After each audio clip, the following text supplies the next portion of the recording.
What I was staggered by when I read over the weekend about the Washington Post, expanded on today in the Wall Street Journal, is the president's real goal, and it really makes sense. This isn't a rumor.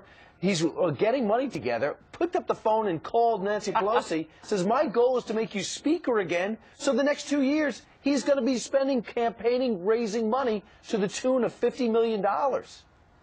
Yeah, this goes back to Organizing for America, the Obama campaign arm that has now morphed into Organizing for Action. There's a seamless transition from campaigning for a second term and campaigning for 2014.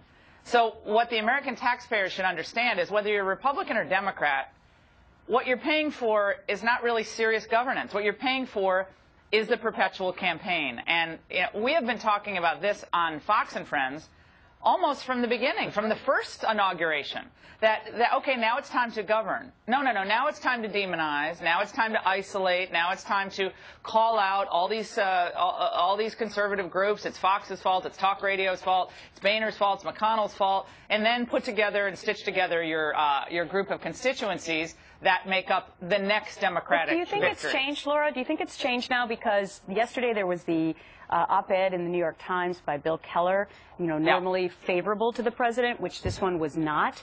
I'm thinking of some Washington other, Post too. Yeah, the Washington Post. I'm also thinking of a high-level former broadcast anchor who also said yesterday that there's been too much campaigning by this president. Yeah, Brokaw. Yeah, well, Brokaw. I mean, I think, again, at some point, the overreach does happen. I mean, Obama is not invincible. I mean, he won a second term, and people say, look, that's all you need to know is he won. Well, he did win.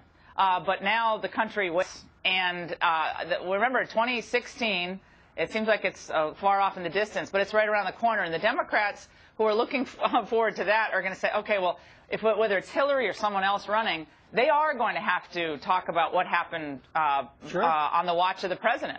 And at some point, they're going to look like they're not adults. They're campaigners. They're really good at that. Messina's brilliant at it. But the country is suffering.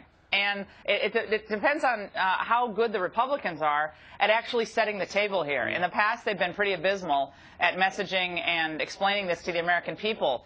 Are they going to be better this time around? We'll see. You know what? The good news is this administration is not going to blame George Bush anymore. It's just going to blame the Republicans for everything that goes wrong. Yeah.